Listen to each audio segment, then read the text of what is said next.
Hello students, बच्चों हमारा जो 27 जुलाई का केमिस्ट्री का जो होमवर्क है, केमिस्ट्री आप देख रहे हो यहाँ से, केमिस्ट्री का जो होमवर्क है वो आ चुका है आपका पार्ट 9 का सॉलिड स्टेट का। ठीक है, 27 जुलाई का वर्क है। यहाँ पे मैं डेट भी डाल देती हूँ 27/7/2021। ठीक है बच्चों, एक चीज़ मैं आपको बता देती हूँ, यहाँ पे आप होमवर्क तो कर रहे हो लेकिन साथ साथ आपको याद भी होना चाहिए कि ये चीज़ क्या है, इसलिए हम डिटेल्ड एक्सप्लेनेशन लिखेंगे।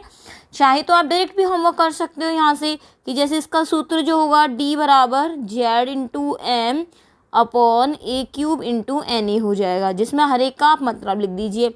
Z परमाणु की संख्या तो एक कोष्ठिका, द्रव्यमान ज्ञात कीजिए। द्रव्यमान ही निकालना है तो आप सीधे निकाल सकते हो Z/M/Na,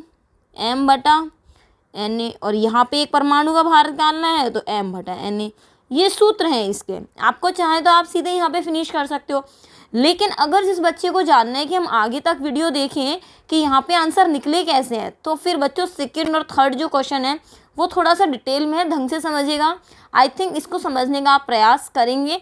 और पिछला वाला देखा है नहीं देखा है इससे कोई मतलब नहीं है अपना। ठीक है, चलिए बच्चों, जिसको केवल आंसर राइटिंग करनी थी वो यहाँ से कर सकता है, और जिसको अच्छे समझना है वो आ जाइए मेरे साथ पढ़ने के लिए कि आंसर क्या क्या निकलेंगे यहाँ से।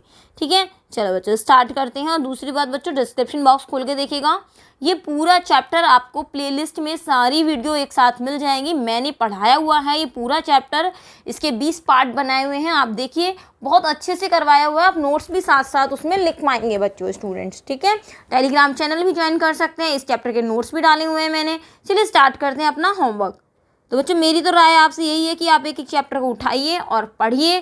चैप्टर मैंने फर्स्ट भी करा रखा है, सेकंड भी करा रखा है, फोर्थ करा रखा है एनसीईआरटी के अकॉर्डिंग।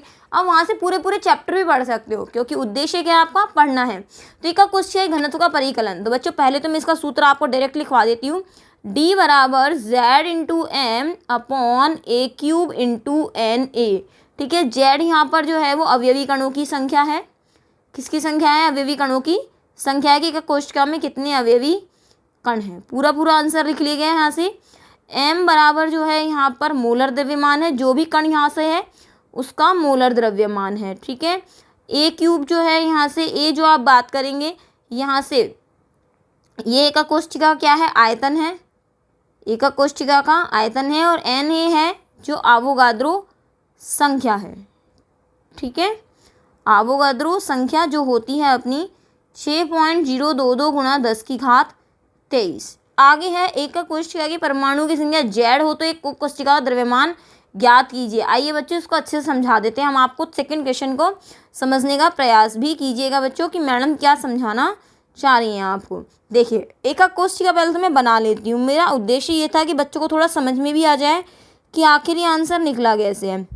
ये मैंने बना ली एकक कोशिका, घन बना लिया। आपसे पूछ रहा है कि इस पूरी एकक कोशिका का द्रव्यमान क्या है, तो मैं आपसे कह दूं एकक कोशिका का द्रव्यमान आप निकालेंगे कैसे। एकक कोशिका के घन मान लीजिए इस तरह से, यहाँ पर एक कोनों पर है ये। ठीक है, ये कोनों पर कण है।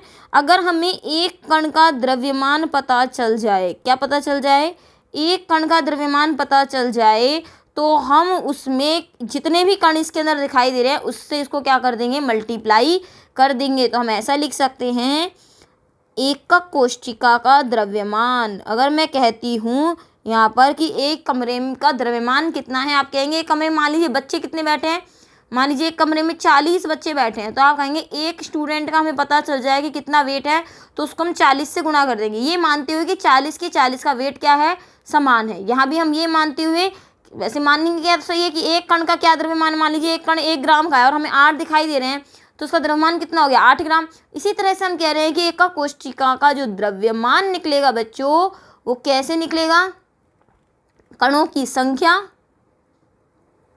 कणों की या परमाणु की संख्या इंटू एक कण का द्रव्यमान, इंटू एक कण का द्रव्यमान। ठीक है, कणों की संख्या को किससे दिखा सकते हैं, Z से। एक कण के द्रव्यमान को किससे लिख दिया, स्मॉल m से। अब स्मॉल m कैसे पता चलेगी, यहाँ स्मॉल m का मतलब क्या है। अच्छा, एक कण का द्रव्यमान कैसे पता लगेगा हमें, तो हम कहते हैं कि एक मोल 6.022 गुणा 10⁻23 परमाणु या 23 कण का द्रव्यमान कितना होता है, वो होता है बच्चों कैपिटल एम। कैपिटल एम का मतलब हो गया मोलर मास, मोलर द्रव्यमान। इसको भी मैं अच्छे से एक्सप्लेन करूं तो इसको ऐसा कह सकते हैं बच्चों यहाँ पे हम कि मान लीजिए 16 ग्राम, या हम कह दें कि 1 मोल ऑक्सीजन, 1 मोल ऑक्सीजन परमाणु का द्रव्यमान कितना, आप सीधा बता देंगे 16 ग्राम। आपसे मैं कह दूं 1 मोल नाइट्रोजन का द्रव्यमान कितना है, आप कह देंगे सीधे 14 ग्राम।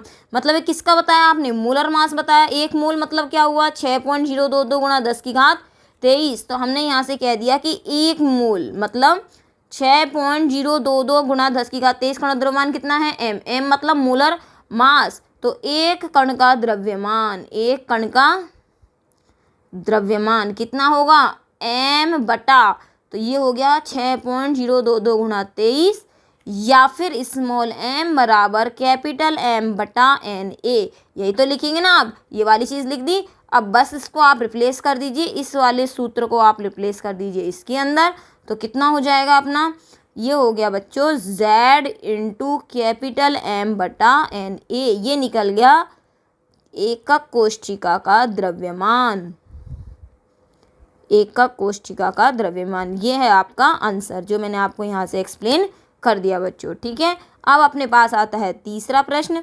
तीसरा प्रश्न क्या कहता है बच्चों आपका, एकक कोशिका में एक परमाणु का भार किस प्रकार ज्ञात करते हैं।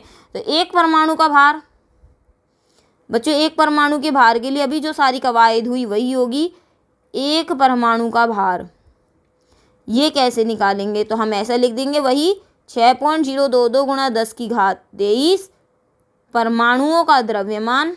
अभी मैंने आपको करवाया परमाणुओं का द्रव्यमान कितना है, कैपिटल एम।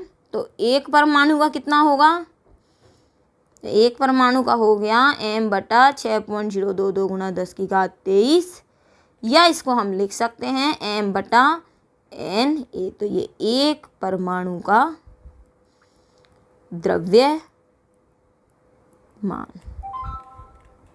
ठीक है बच्चों। और एक चीज़ और बता देती हूँ, पहला क्वेश्चन जो था वो तो आपका घनत्व वाला। तो घनत्व क्या होता है, घनत्व होता है एकक कोशिका का द्रव्यमान बटा आयतन।